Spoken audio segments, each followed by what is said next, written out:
helped Danelle and Chris work on Social Justice 101, which is a course we're hoping to get in place in the next couple of semesters. When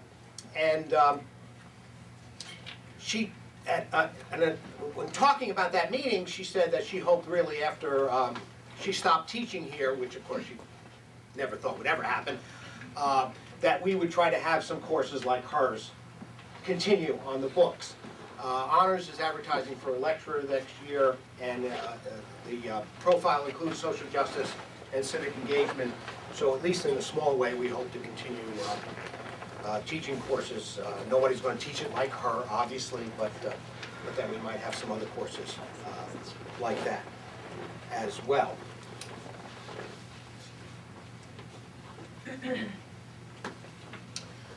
Okay, that's my part of the program. Now, who'd like to start us off? I don't know.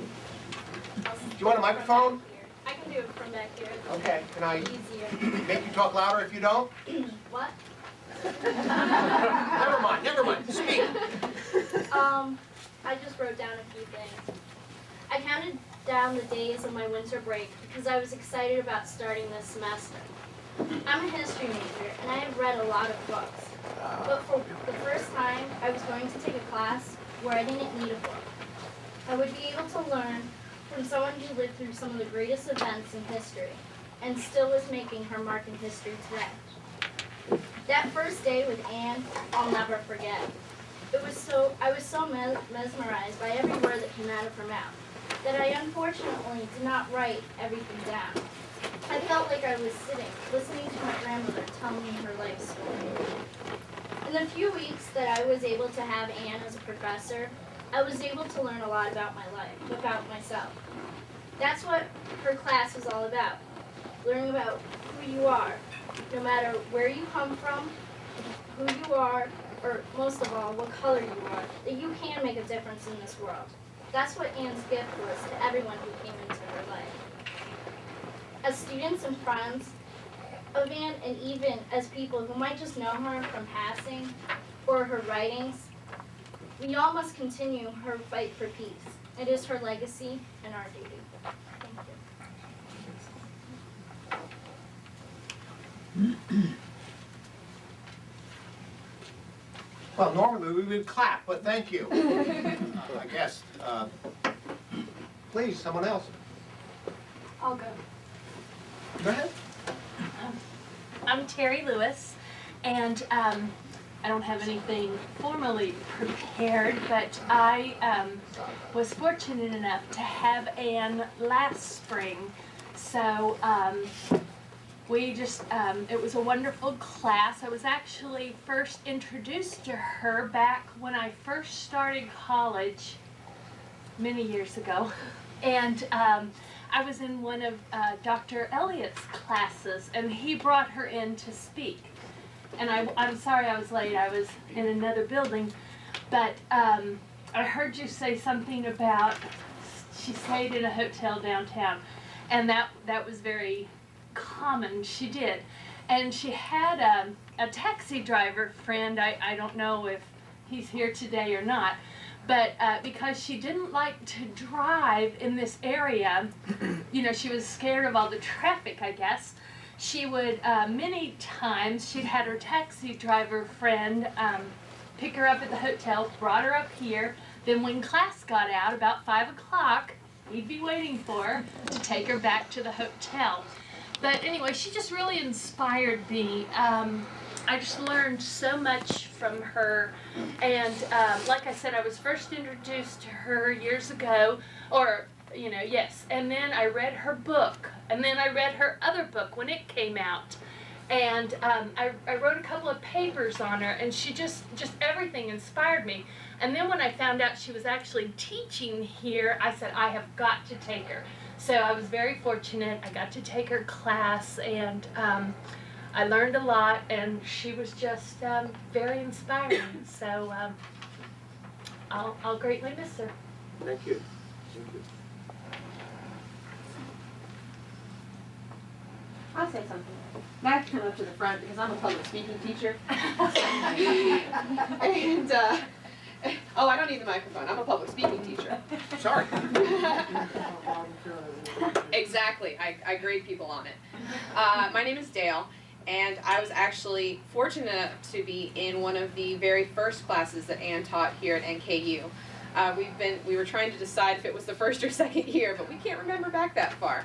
But I was about 19 or 20 and had never heard of Ann Braden when I took the class. I took it because it was a civil rights movement class, and I had a lot of spitfire in me, and I was ready to change the world and start a revolution, and I thought, this class will help me do it.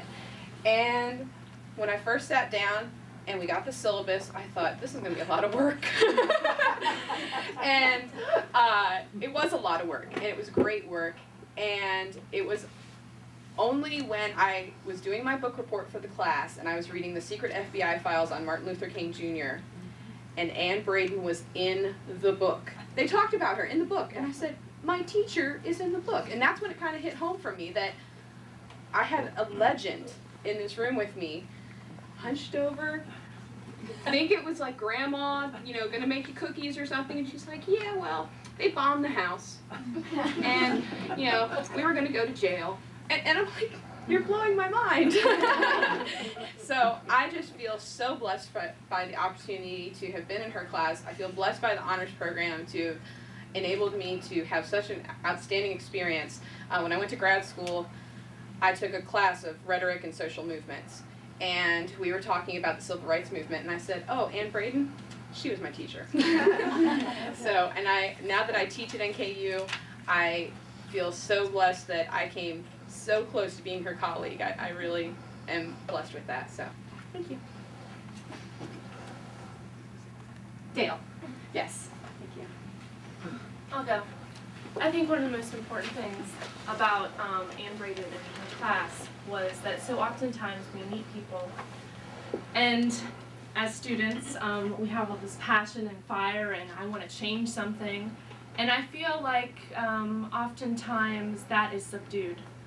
And Ann Braden was so adamant that change can occur, and it can occur it doesn't happen as a mass movement. That's not how it happens. It happens with one person who talks to another person, who talks to another person about the issues and the problems and how we can create and maintain and struggle towards continually social justice. And so I think that Ann's life lives within everybody that she touches and everybody that feels the same passion and drive towards that goal, and in that it's not our duty, but it's our human responsibility to continue on what she was a part of, and I know many of these people in this room are a part of as well. Thank you. So, how you doing? I never took a class with Mrs. Braden, and I actually heard of her the first time was when in 2000 I first started coming to school here, but I'm from Louisville, and I never taught about her. And so, in Cincinnati, here I'm hearing about this woman for the first time and realize this woman is 15 minutes away from my house in Louisville, but there's no thing taught about her in the history books, no kind of memorial to her while she was alive in Louisville. Nobody really even spoke about her unless you were part of that community. And in 2004, I had the opportunity to actually go back to Louisville, and I volunteered at a house, or at the community house that she lived and worked in. And that was interesting because, it's like a pantheon of civil rights history all in this house, because everybody that pretty much volunteered and organized and worked there, they were all over 60, But when I'm saying that, it's because they all had, 60 years worth of experience, just from each one of them. So it's probably about 300-400 years of experience there of activist history. And how I met some really good friends was through her house, because she, one thing that she didn't teach us, as far as just me volunteering there, was that there was a specific way how to do things. I think just reading history books or just getting one perspective, we're always taught that you need to do this, or do that. and that's how you make a movement, or do this and do it this way, and that's how you get something changed. But she allowed us to have the space as youth, as young people, to define how we want to make the movement. And so in Louisville, one particular event was we were planning for October 22nd, Day of Police Brutality. And so this is like the first year it had been done in probably about 5-6 years. And there was a group of people that were also activists within Louisville, and they were older, and they had a way that they said that we should do things like this, and that we should go to this group, we should go to this church, and we should do things like this and have it at this time. And Mrs. Braden, she was an advocate on our behalf, and said that, you know what, we're older, we're about to die. Seriously, you know, we're about to die, we're about to pass on. You know, we have to allow the next generation to do things the way they want to do it. And so she was an advocate on our behalf, because we didn't want to be disrespectful to the previous generation by, you know, demanding that we want to do things like this. We wanted to be respectful and listen to what they were saying, but at the same time, we have an urge to do things the way we feel is the best way. And so she knew that there was a chance for civil disobedience and disruptiveness within the city. And others were like, no, we don't want to do that. We don't think it's going to be a good thing. You know, you guys should do this and get a permit and yada, yada. And we were like, no, you know, we were just like, this is the way that we feel is the best avenue of approach, and this is how we must do it. And she was actually very supportive, because on that weekend, it was like a Friday. I'd taken off work till Monday, thinking if I get locked up, hopefully I get out by Monday or whatever. And me and some other people, we had all made these arrangements. And a lot of the previous generation activists, the ones that had set this foundation up, a lot of them weren't necessarily, they didn't want to be a part of it, because it was an unauthorized, unpermitted demonstration, and they didn't want to be a part of it. But yet, Mrs. Braden and a few others, a man named Tom Moffitt, and a few others were out there, civil disobedience, and they were supporting us. And so they were saying if they'd rather get arrested than us, because they were like, you know, we're old, we can get arrested. Seriously, we're old, we can get arrested. We'd rather, because we want to look after you all, because you're the next generation. And so what I'm trying to say is the most important thing that Mrs. Braden instilled, especially within me, is the fact that, you know, we have to be given space and allow other people to have space to organize their own struggles, and also to be creative in their own kind of way. And so that was a very important thing for us as far as youth in Louisville, and I think she instilled that within everybody else too. So that was my important memory of Brandon, do you remember what she used to say about if you got into jail and she'd help you get out, but she wouldn't improve your grade if you did? She never told me that. That was one of her recurring remarks. I believe she definitely would have had to help us out, because she gave us all numbers and stuff to call us. Call this and that. So it was pretty good. Thank you. You want to go next? Can I go over here? Yeah, sure. I got a bunch of stuff, folks. I'm gonna come up here. I won't be too long. He's already complained you haven't started? I'm just gonna read 6 chapters from 3 books. And actually, I'm just going to just read some stuff about the same length as this, and I'm even going to read this because this is really heavy, I think. Let me just say that I met Ann Braden in 1976, 1 year after her husband Carl Braden passed away. And in 1979, 3 years later, Ann was involved in organizing a curriculum. And I think people have heard of the People's Institute for Survival and Beyond. And the idea behind that has to do with organizing a curriculum that will train people on how to keep the values of the human rights movement alive. Values, techniques, strategies, tactics, how to identify what she used to. Ann didn't like to use the word racism. Ann used the word. What word did Ann use, folks? Anti-racist. I mean, in terms of the concept of racism in her class, she didn't use that word that much, did she? What word did she use instead of racism? White supremacy. White supremacy. White supremacy. And Ann said because that word tells you what it is, white supremacy. So she believed, and this curriculum was just about like this, except it was probably about 12 people or so. And it was Reverend C.T. Vivian. Folks heard Reverend C.T. Vivian before? It was in his living room, about like this. And it was people from the north and people from the south, and they were dealing with the issue of white supremacy, as they would call it. And of course, the process would be a process of keeping people engaged in the movement building process, because by 1979, Martin Luther King had been dead 11 years, Malcolm X had long been dead, and people were thinking that by then that there had been very little issues won. And she wanted people who were in universities and people who were in public sector jobs, schools, wherever people were as professionals, to be able to challenge the concept of what she called white supremacy in the context of their learning places and workplaces. And that's how I met her. I met her in the context of doing that kind of stuff. But I just want to read, because to me this is some pretty heavy stuff. Dale, where's Dale at? Dale spoke, and she said that Ann was a legend. And this says, this is your program here. And it says, Ann Braden, a participant of all of the movements. Her course surveys is NKU's Distinguished Professor of Freedom Studies with honorary doctorates awarded by both NKU and Trinity College in 1997. Martin Luther King described The Wall Between, which is this book right here that Ann wrote, her memoir about her life in Louisville during tumultuous events in the early movement for civil rights in this way, quote, I found it to be one of the most moving documents that I have ever read.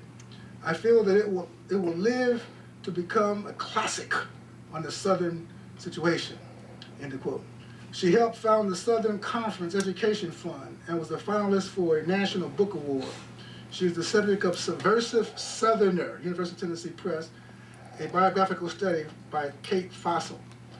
She continues to this day a long career in activism for freedom and justice. Now, how can she continue to this day if we're here memorializing her? Isn't that not a good question? That's a good question. I have a picture here of Ann Braden. This was her funeral at a place called St. George's Episcopal Church last week. And this is a picture of her, and they talked about her quite extensively. In fact, there was one of the longest funerals, the longest funeral I've ever been. And I had to leave because people kept coming up to the microphone talking. And I had to get back to Cincinnati. And the things that people would say, it wasn't like being at a funeral. It was like being at something like a gathering, like you're getting ready to organize a protest or something. And people would say things like, Ann wouldn't want us to talk about her. She don't want mourning. She want activism. She want organizing. She want challenging this kind of thing. So if this many people is here, let's take advantage of it. And that was the common thing. Was anybody who was a student that was there? Hold your hands up. Am I saying this right? Was that about right? How long were you guys there? Because y'all were there longer than me. We were there the whole time. Which was about how many hours? Over 3 hours. Over 3 hours. Long funeral. I left after about 2.5. But the point, though, is that Ann's presence on planet Earth was a gifted one, and her presence remains even though her physical presence is not here. The ideal of this curriculum thing. In The Wall Between, the book that she wrote, there's a foreword written by Julian Bond. And Julian Bond was a member of SNCC, and he, of course, would go on to become a politician in Georgia. But I just want to read a couple of topic sentences from some of these paragraphs here, just to get you an idea of Ann Braden. This is Julian Bond's foreword. In one of the paragraphs, he says, she first saw racism's evil in the damage done to its primary victims, and then to its designers and defenders. Segregation had made blacks an invisible people, both childlike and animalistic in whites' eyes, but whites were stunted too. It goes on to say that Anne Braden has some sympathy for the stone throwers and the bombers, the, quote, trapped men, end of quote, victims themselves of myths which had become their truths. A black presence on a white block lowers property values. Blacks are not as good as we are. We are justified in any action to protect our values. Another sentence. Segregationists knew then how effective the smear could be and did not hesitate to employ it with a broad brush. The taint frightened the unsophisticated. Those who knew better were cowed just as easily, scared into silence and into non-participation in the struggle to build a democratic world. She's talking about people cowering and fearing and afraid to challenge racism or what she called white supremacy where they saw it because of the different pressures. Another sentence says, they became advisors. They meaning Carl Braden, who passed away in 1975, and Anne Braden, who was his wife, became advisors to the Student Nonviolent Coordinating Committee. And that's why Anne was so close to the STAR organization here, because it's modeled after SNCC. She was in 1960 and helped SNCC hire its first white field secretary. They heightened SNCC's appreciation for civil liberties and its hatred of political tests. Now, Julian Bond was actually there. He was a member of SNCC when this was going on. Anne was an advisor like to SNCC as Ella Baker was. And she basically just asked them a bunch of questions that got them doing a lot of research and remaining committed to the cause. But it says here, through the newspaper they edited, the Southern Conference Education Fund, Southern Patriot, they became interpreters of the civil rights movement to a nationwide audience. And today continues as an organizer, here we are in the room because of Anne, of a broad-based coalition against racism and economic injustice. Work she had begun when Andrew Wade asked if Carl and she would help him buy a house. Of course, Andrew Wade was the African American who they helped to buy the home in the white suburb there. The lifetime of service is described in the War Between with honesty and humility. The notion of a low-paying career aimed at helping others fight for civil and political rights is attractive to too few of us today. This book makes such a life's work perfectly understandable and noble. And we know Anne Braden Stewart, we need to know Anne Braden Stewart, perhaps even more now than when she wrote it back in the 50s. So this is what Julian Bond, who himself is a person who has made history as a youth and even as an adult, has said about her. Now, there's a book that Martin Luther King Jr. wrote called Why We Can't Wait. Why We Can't Wait. So everything King wrote, most of this stuff has become classic literature in the civil rights movement. And everybody remembers when Martin Luther King was put in jail in Birmingham, Alabama. And in that jail, he spent time writing. And he wrote something that's known now as the letter from the Birmingham jail. And in that letter, in that moment of solace, King was contemplating on who people were who were valuable to the movement. And this is what he wrote on page 89 in his book, Why We Can't Wait, letter from the Birmingham jail. I had hoped that the white moderate would see this need. Perhaps I was too optimistic. Perhaps I expected too much.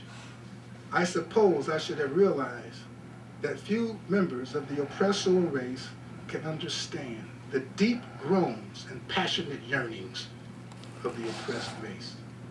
And still fewer have the vision to see that injustice must be rooted out by strong persistent and determined action. I am thankful, however, that some of our white brothers in the South have grasped the meaning of this social revolution and committed themselves to it. They are still all too few in quantity, but they are big in quality. Some such as, and he lists a bunch of names and then says, and Braden, and then lists some other names, have written about our struggle in eloquent and prophetic terms. Eloquent and prophetic terms. Now, of course, if something is prophetic, then that means that it's what? About the future. So it's not just about the past, but it's about the future. Would that be fair to say? So what Ann was writing about as a journalist was prophecy. And when I first heard Ann speak, she said something that was the kind of symbolism I had never seen before, heard before, when I was in graduate school. And she said when black people organize themselves based on recognizing their oppression, she said the very foundation of the United States shook. She said because the structure of the country was not designed to accommodate equality of black people. And when the people who are the lowest in the country, in the economy, in society, move, it moves the nation. And their victories will result in many other people's victories as well. And I had never heard that before. This is 1976. I was a youngster in those days, folks. But still I hadn't heard that, and I said, wow, wait. I said, all these people who call themselves radicals and so forth, never laid it out like that. So I became a student of Ann Braden in a certain sense. And we would fuss and we would argue. We were in New Orleans one night about the early 80s, maybe 82, 83, over David Billings' home. And we were imbibing, I guess. And Ann began to fuss at me because I told her she was crazy.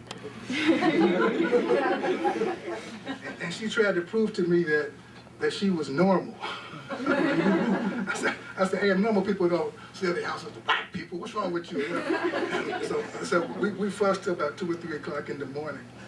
And I guess she probably won the argument because I got tired of fussing with her. But anyway, there's another book written by a woman named Catherine Fossil, and it's called Subversive Southerner. And this is a book about Ann. It says Ann Braden and the Struggle for Racial Justice in the Cold War South. The cover of the book is interesting. It says Ann McCarty Braden is a Southern white woman who, in the 1940s, broke from her segregationist and privileged past and became a lifelong crusader who sought to awaken the consciousness of white Southerners to the reality of racial injustice. Martin Luther King praised Ann's extraordinary integrity in his famous letter from the Birmingham jail, but even among civil rights supporters, she was as much a controversial figure as an ally. Branded a communist and seditionist by Southern politicians who used McCarthyism to prop up segregation as it crumbled, Braden nevertheless became a role model to students who launched the 1960s sit-in and to successive generations of peace and justice activists.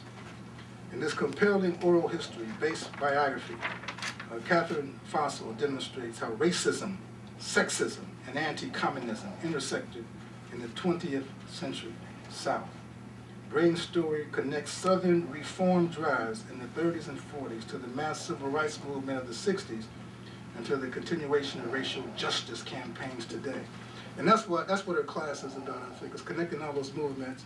And that's why I think she was so close to the students here, because it put her back in touch with her role with SNCC, and she always viewed, I think, students as being, and viewed the students as being the hope of the world.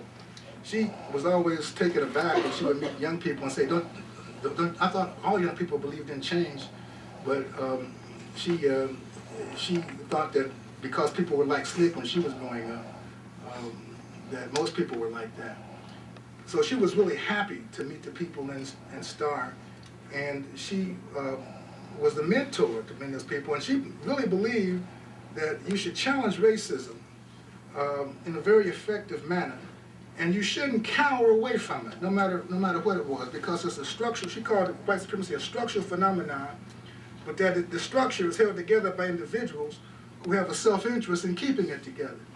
And she believed that that self-interest should be challenged, and even the people themselves should be challenged, and there should be no retreat.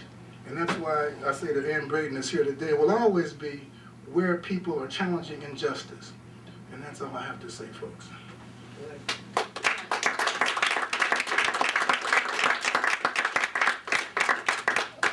Thanks, Mike. Clint. I wanna go. Oh, well, Somebody else is going to say? go ahead. I'm sorry, go right in. Sorry, I didn't see you. When you speak truth to power, you're vilified, you're lied on, you're lied about, and even your life is threatened. When I met Ann Braden years ago, I think it was a year before she started teaching here, she gave a presentation on campus. It was quite apparent then the moral force of this woman. She never caressed posteriors. She was not a regular liar. She never, from my perspective, said the things that she think people wanted to hear. She was not a rugged individualist. She thought about us before herself. And God knows this country would be so much better, and this campus, if we had a couple more like Ann Braden on this campus, or in this vicinity, or in this country. And I believe that she has inspired me in many ways. Many, many ways. To stand up for what you believe and to pay the price. May God rest her soul. And may this university and this country realize what they had in Ann Braden. Thank you, Clint. I'm going to go to the podium because sometimes my voice is low.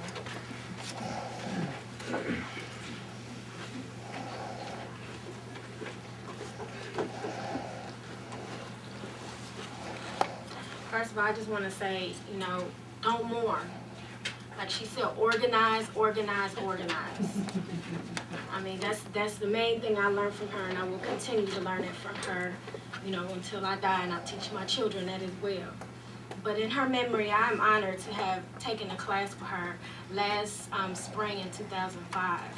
I kind of worked my schedule around trying to take that class because I really needed to hear from her and get from her what, members of STAR and the founder of STAR got, because I really needed strength and guidance, and I really felt like I was able to get that from her as well. But I took her social justice and civil rights class for history in 594 because I do minor in African American studies. I feel like it is my responsibility to give back to my community.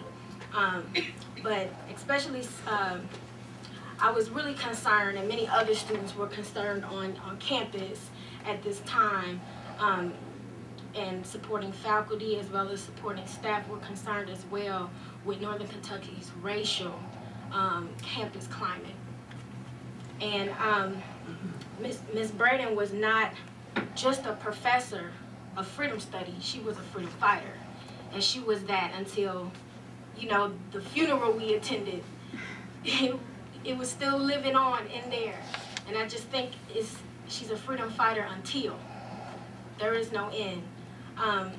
In her class, we not only discussed the origins and purpose of social justice movements in the 30s, the 40s, the 50s, and she said, as soon as we came on this planet, as soon as we, as African Americans, specifically to me, came to this country, and as soon as colonialism plagued Africa, we were organizing.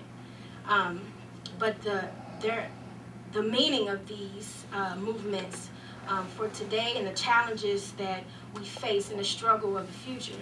She didn't leave us just to take in information and do nothing with it. She advocated that we do something about social justice and inequality.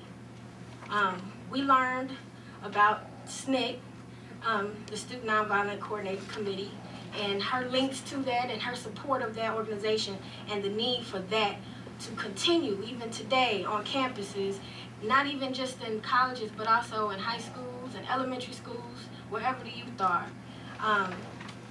In SNCC and their struggles for the relevant education and human rights and civil rights, she taught us that the struggle was started by the youth, and the issues we face will be solved by the youth. During the spring semester of 2005, students were upset with the conditions of the race and gender courses here at NKU, which took a very long time to even get here. And I do applaud those faculty and those students and administrators that supported the idea of a race and gender course, but it wasn't many. It wasn't nearly enough that needed to be. Courses in 2004, we were concerned with these, and a meeting was called on Tuesday, September the 28th in 2004, inviting African American student leaders and presidents of Black student organizations to address students of color's concerns with the race and gender faculty. The president presented the issue of offering an American pluralism course to the 17 students that attended. Only 2 out of the 17 thought it worthy of pursuing without first improving the race and gender courses. So they were in agreement of this kind of course. The remaining 15 students did not vote to offer such courses. Still, an ad hoc committee was formed to pursue the idea. We assumed that the administration would at least allow for adequate student input, since it is a part of the core values. On the newly formed ad hoc committee, we were wrong. When we confronted the administration at the 2004 Dialogue on Racism, which is inspired by Braden, and that she even inspired the existence of STAR, on this important oversight, they immediately made provisions for students' membership on this committee when this issue was brought up. Yet, at our very first meeting in November 29th of 2004, the provost gave the committee its charge and instructed the chair that students would not be allowed to vote, since the 2 students' representatives were Latino and African American, including myself and my mentee at the time, each coming from historically disenfranchised communities. We believe that the very purpose of our education had been violated. And it not only disappointed us, but also hurt us as students.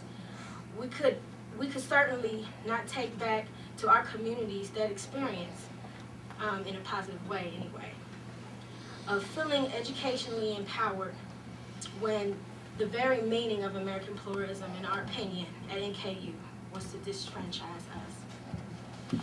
Basically, we brought this up in her course in 2005, because after the Dialogue on Racism, I did register for her class in 2005, and we had discussions in class about what's going on campus. What are you doing on campus? She was real adamant about, all these issues that we learned about in the past.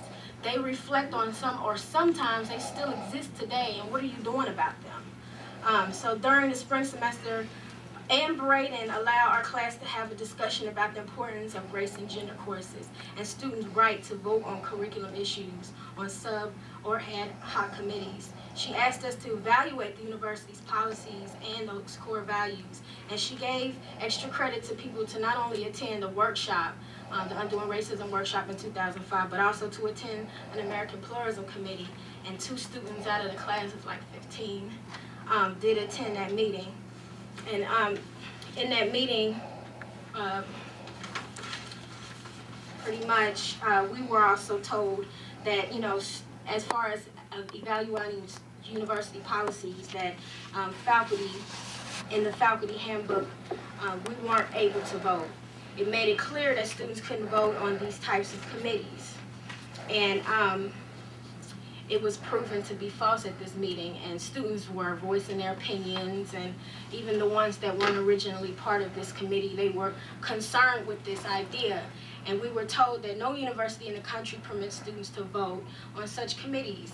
In researching this argument, we discovered that SUNY Buffalo is one of the most successful institutions in the United States in implementing courses in American pluralism, and yet has no history of disfranchising its students who are part of this process. We also discovered that because the chairperson of the committee has the final say as to student voting rights in most universities, the NKU was the only university that prevented students from voting. This was simply because the provost and the chair did not want us to vote. And that was the conclusion that many students came up with in her class. Another thing that, this class was educational for me, in that it also helped me in my organizing, not only on campus, but also in my community, with crime rates rising in Cincinnati, with the riots, and with the unrest and everything that was going on. She was really helpful in the organizing that I would take back into my community. After we discussed the students' perspective on the meetings, we came up with some recommendations. And students asked, what could students really do to make change? Or what have we done? You know, because we were talking about, you know, let's come together, let's start doing something about these policies, let's start doing something about the conditions on this campus of racism and hatred and discrimination. And they wanted us to give some examples of ways in which students could influence these changes. Not only students, but you all want to work with, they asked us, do we all want to work with faculty and staff? What makes us think that that would be successful? And so we pretty much informed them of a lot of different success stories. For instance, we helped design a curriculum for a social justice minor. I don't know if any of you are familiar with the social justice minor here, but if you're interested, you know, I can give you information after this. Also, when the Institute for Freedom Studies hires were concerned about their future employment at NKU because their 4-year contracts were about to expire, it was our coalition of students and faculty that demanded that they be put on tenure track, which the administration saw fit to do. And they are still in existence. They are still here today. And we're very happy about that. It was our coalition of students that sponsored the annual dialogue on racism, where these issues are brought to the surface and these issues are addressed, not only by students, not only at administration, but in collaboration with students, faculty, staff, and administrators. Also, it was because of the work and coalition of students that closely worked with the Office of Affirmative Action and Multicultural Affairs when it existed here last year, and the African American Studies program to bring into existence and offer support to teach the teaching career in Braden. So that really got a lot of students in the class kind of excited, like, you know, she's here, and it's interesting that students had some impact on her being here.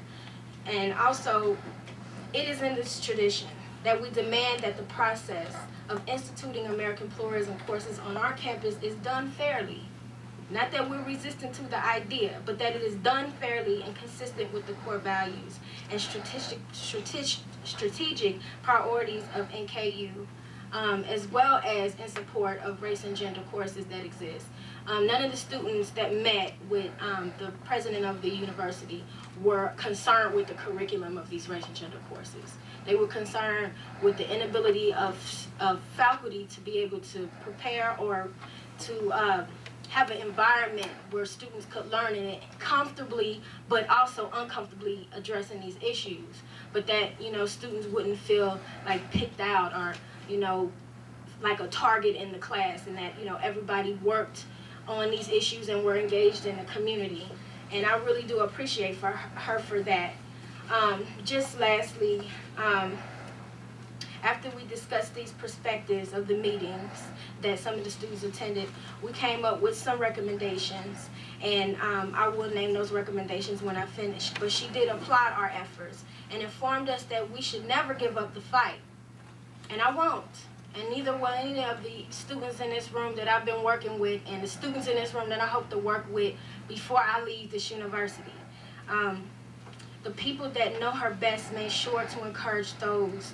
The Honorable late Ann Braden left behind not to mourn, but to organize. I and other students and faculty supporters will not let Ann Braden's legacy be in vain. Please join us in organizing to undo racism and injustices right here on campus. And like I said before, many of those recommendations, I'm just going to run through them really quick, but if you are interested in working on us with this, please let me know, because this is all about organizing. And I'm not going to sit up here and just tell you how I feel about her and what a great person she is, overlooking all the work that she did her whole life here on this earth. So we believe that if this process is allowed to go unchecked, we will have negative implications of retention of students of color, which is a big concern on this campus. We therefore would like to investigate into the concerns of the 17 African American student leaders who initially voted on race and gender issues, an explanation of the composition of the committee and why students should not be allowed to vote on such a relevant topic as pluralism and inclusion. The positions taken by faculty members of the committee as to why students should not be allowed to vote on such a relevant topic as pluralism or inclusion. And I do want to recognize those very few but very, very helpful faculty members that supported STAR, especially you, Mr. Hewen and Nicole Brent that's not here, and Dr. Kohara, who really was supportive of students on that. This process by which, also investigate the process by which the American Pluralism even exists today without the approval of this committee, since the committee was disbanded from what I understood and no conclusions or anything was made in that. And to use the findings to facilitate a process of mutual dialogue and respect for student participation on future committees, especially committees too close and very close to the self-interest of students of color, because I can only speak for myself and the people that I represent.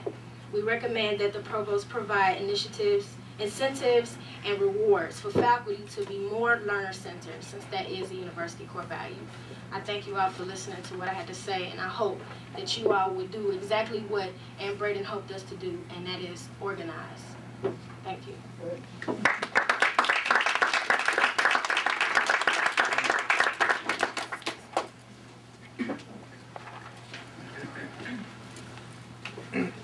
Prince.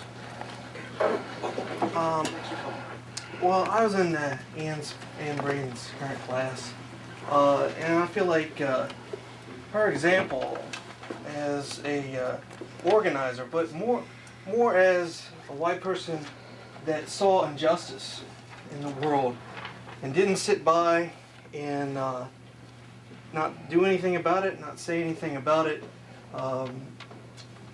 And that example is what has inspired me in her class, and actually to found and be the president of the African American Studies Club here at Northern Kentucky University. And but just her as a teacher, as a professor, the first two or three classes we had, I don't know if we talked about really anything, but she wanted to know about us.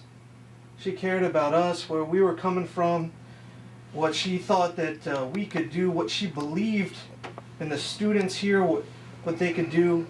And she was such an incredible inspiration, and she's such a loss to me and the other people in the class and other people that have experienced her life, her leadership, her example. And she was very concerned about Northern Kentucky University. She was very concerned, as Acosta stated, with the racial climate here. She was very concerned with the visibility of Black Studies on this campus that has been a relative problem. She was encouraged by the STAR demonstration that happened on February 1st that has called our administration, our university, to be a better place. She talked a lot about white supremacy on this campus. She was very concerned about that, and she was active here. She wanted to meet with the administration about our concerns. but she didn't have enough time to do that. But in the spirit of her and her life, her leadership, we're calling people, STAR members, people that will support initiatives. We would like to see, as was mentioned before, the Louis B. Nunn, his road and the hall on our campus renamed for her. We'd like to see that, and we're going to be pushing for that. How this university could immortalize someone that was a racist and tried to put someone in jail for selling house is reprehensible, and an example of this university stuck in its past, stuck in white supremacy. We are very concerned about that, and I would ask and implore all of you to support these initiatives as we organize. We don't mourn, but to celebrate her life and to fight injustices on this campus and this world. Thank you.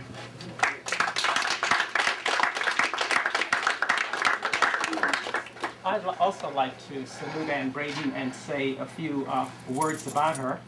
Of course, I've known about Ann and reading about her for the past 30 years or so. And then I was very privileged when I arrived here at Northern Kentucky University in 1991 to actually meet the woman. About 3 years ago, there was a tribute in Ann's honor at in the University Center and the banquet facility there. And I took that occasion to say this about Ann. I said that if John Brown was the defining white civil rights figure in the 18th century, then Ann Braden was that figure in the 19th century. I think Ann was forthright. She spoke her mind. She didn't play politics. Everybody knew what Ann stood for and where Ann stood. At the end of that meeting, she came up to me and said, "Now you can't talk about me in the same way you talk about John Brown. Wow, that man was," I said, "Ann, every man had a mother." So that, if we can say these things about figures like John Brown, you're certainly of that same ilk. Of course, as has already been said, Martin Luther King recognized Ann's significant contribution to the civil rights movement and did not hesitate to make that clear to the world, that she was a model of what we should all be striving for. I think I came here a little bit chagrined, like all of us, and we've all been very brave and said all of the right things about Ann, but just that little bit of fear that we had lost just another figure and what we were going to do. But I do need to say that I've been encouraged and feel empowered by the comments I've heard here today. And as some of you have implied, Ann is here in this room, and all of us, and all of you. One other thing, because again, so much has been said. Another thing I was saying to Ann on that same occasion, talking about my experiences at South Carolina State University in the late 50s and 1960s when everything is still segregated by law. And there was a young man on my campus named Charles McDew. Some of you may have heard of him. African American who has made quite a name for himself in the civil rights movement. He was the person on our campus who was organizing the rest of us and talking about how to do demonstrations, and Brandon, how to demonstrate without getting arrested. You need to talk to me about that, okay? And so I was telling Ann about Charles McDew and remembering that of some of the things she was saying and that these things were reminding me about him. And she said, "Oh, Charles, yes, I saw him 6 months ago." And I'm saying, wow, this woman knows everyone. She is just that figure that all of us need to look up to and to remember. I want to close by just saying this. Ann understood that to change a rule or a law, you would break that rule or you would break that law. Okay? Ann understood this, that the word integration has no relevance anymore. It's passé. It's a word that the power structure choose to introduce into our vocabulary. So you never heard her use that word, right? And for the past 10, 15 years or so ago, I've been trying not to use it because I think what Ann understood is that we just don't want to integrate previously dispossessed people into this system. We don't want to be a party of a government that sends people abroad to oppress other individuals around the world and then say that's not what we're doing. We don't want to become just another part of the vanguard that places the interest and the well-being of Americans above that of everybody else in the world. What Anne understood is that we don't want to be integrated into this system and into this culture. She understood that we want to transform this culture. We want to create a new culture. We want to make not only physical space, but psychic space so that every American could stand proud and share in the dream of what America could be. I'm always saying, don't call this country a democracy, because it is not that. Its democracy is a policy goal. It's something to work towards, but we are not there yet. So don't participate in these conversations when we talk about the United States as a democracy, because it's not there. So again, and finally, we want to be transformative. We don't want to be integrated into a corrupt, self-serving culture. To change a rule, you break that rule. Thank you.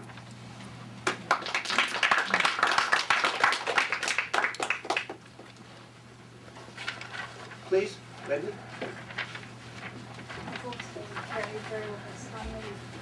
I think it's still on. A lot of new words today, and these are just my simple words. Anne Braden is my teacher, spring of sixth semester. I'm in the class. You're sitting back there. There have been many words spoken about Anne today. Some of them along the way in her career, the critics called her a traitor to her race. Martin Luther King called her the most amazing black woman. Jesse Jackson said she crossed the color line, thought. One reporter wrote, "This month we shall never see the likes of Anne Braden again." Another calls her a rebel without a cause. And if you know Anne, that's pretty fitting. I'd like to say that Anne helped restore my confidence in the community and the place that I grew up. We had a small thing in common. I'm from the South, in case you didn't pick up on my accent. I saw some of the things that Anne saw when I lived there. I saw good people do bad things. I read the Bible stories and wondered why the stories that I read didn't match the actions of the good people, who attended church and tried to tell me, be good. Eventually I left it all. And Anne had probably seen it at its worst, a lot worse than when I grew up, just a little later. She still believed that the South and the world could be a good place. It was just going to take a lot of hard work. And for this reason, I think I have a different view of the South and of myself being a Southerner. Because of our conversations and the consciousness that she helped awaken in me, or to begin to become, awaken in me. Today when I look south, I no longer feel shameful. I no longer see hopelessness. I see hope, and I'm proud because Anne was from the South, I'm from the South. There's some good things that can come from that. So sometimes it's good to be different. Sometimes it's good to be from the South and trying to do something good and hold your head high. But to be different is not always an easy thing to do. She admitted to turning herself inside out. Is that what she said to us in class? She had to really turn herself inside out to figure out, in her lifetime, her own. She said she had to come to terms with her own ideas and ideals and beliefs and problems that she had. That's not an easy thing to do. She spoke harsh truths. She said you can't be colorblind in a racist society. When people talk about being colorblind, there's no such thing as a difference, and there's nothing going on anymore. It's all taken care of. Everybody can smile and be happy. And a lot of the words she said, people didn't want to hear. She said that we're all bound by this, all of us, no matter what color we are, and that none of us are free until we're all free. And I really like the way that she would put things, and I'd write it down in my notes exactly as she was speaking, so I would remember exactly the way she said it. I think Anne will always be teaching. I think as long as young generations are learning about her work, and everybody's learning about her work, she'll live on. One tribute I read this month said white people need to know about Ann Braden. I believe that all people, white, brown, yellow, red, whatever color you are, need to know her name. She called me Tuesday, February 28th to give me her condolences. My grandmother passed away exactly a week before Ann did, and she wanted to say that she was sorry. And we had a really nice long conversation. And she apologized for not being able to take my call the day before. She said, I've just been covered up in work. You know, she was just really busy. And I had hoped to have her to write something to me in a copy of her book that I was going to get, because I'm a poor college student and I don't have it yet. But she was going to do that. I didn't get around to that. But in that phone call, she told me that she loved my paper because she said that she's when she told us to write a paper about what would we do if we reverse our situation. If you're black, tell me what you would have done back then if you were white. If you were white, tell me what you would have done, you know, reverse your situation. I said, and I don't know what to do. I'm neither. You know, I'm not white, I'm not black. I'm Danae, and I don't, you know, what, she said, wow, that's interesting. Write about that. I want to, you know, I'd like to really, to hear what you have to say about what you would have done, you know, then. So she said she liked it, so that's my autograph, and it's going to be something I'll always remember. In the short time, I learned so much from her. Her notes, her communications with me, I'll keep forever. As an honor student, I've really been bestowed an honor. I believe, this is my simple words, this is the last thing I'll say, that this house has entertained a champion. I believe that. And I hope her voice rings on in this house forever. Thanks.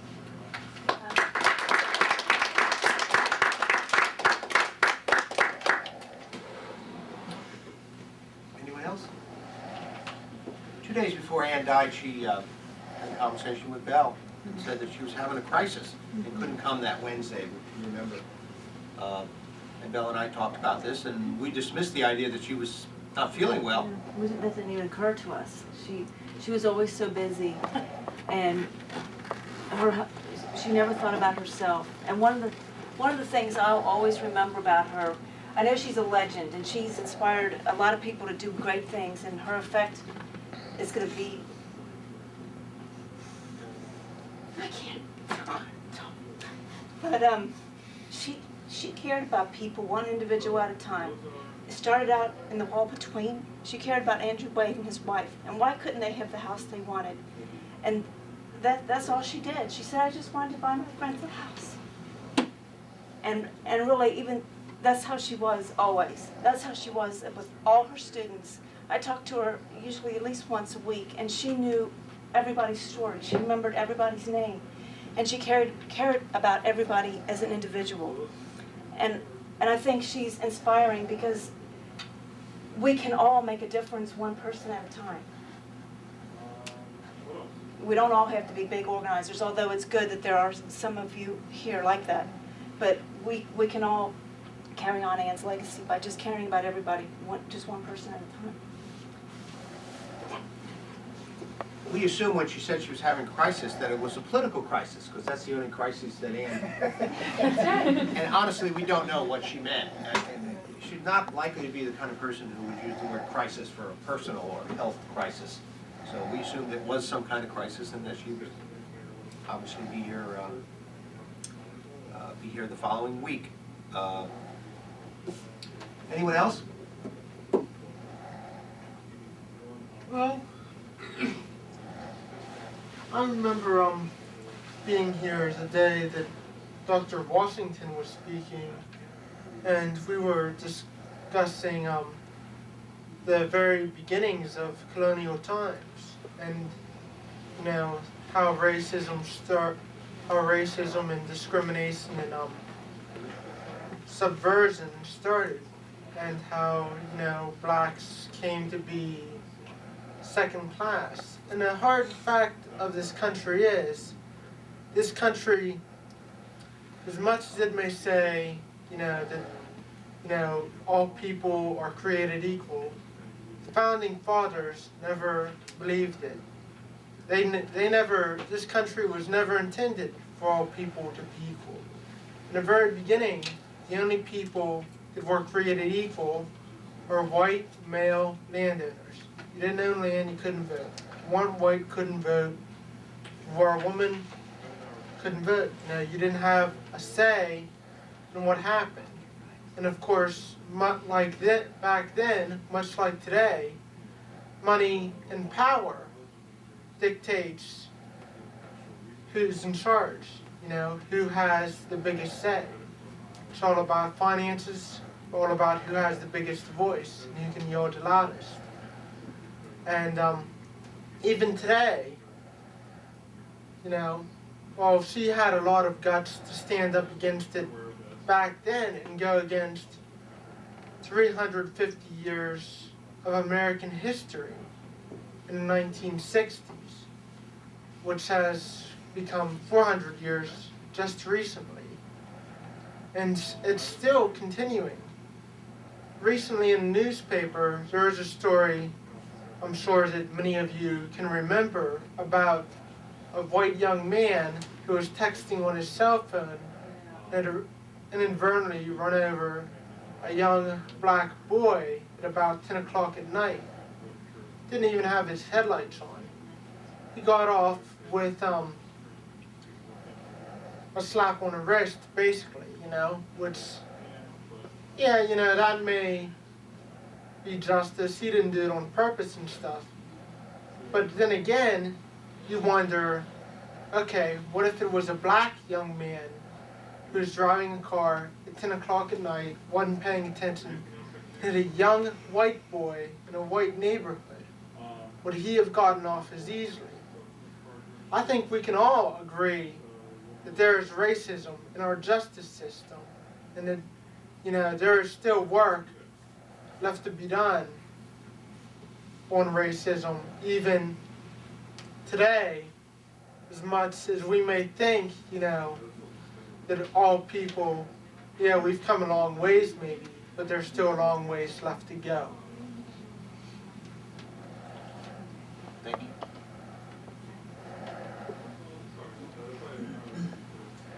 One of the conversations that Fran and I had with Ann, she was making arrangements for a class, called us up and said that she was going to the march against the war, against the Iraqi war in Washington. She didn't really want to go because she wanted to go for the point of it, but she didn't want to go because it meant going from Louisville to Washington, D.C. in a bus all night. And after the demonstration would be over, then she'd get back on the bus and take another 12-hour ride back to Louisville. And she didn't really look forward to that experience, but she said a friend of hers who was 90 years old and in a wheelchair was going, and, well, if he could go, the least thing that she said, at least I could go. What's the big deal? Anyway. Thank you all for coming, and I appreciate it. We all appreciate it. And I know Ann would have fussed with us about organizing a meeting to talk about her, but I think people talked about other things. So I think we kept both the letter and the spirit of what Ann would have liked. Thank you. Yes. Thank you.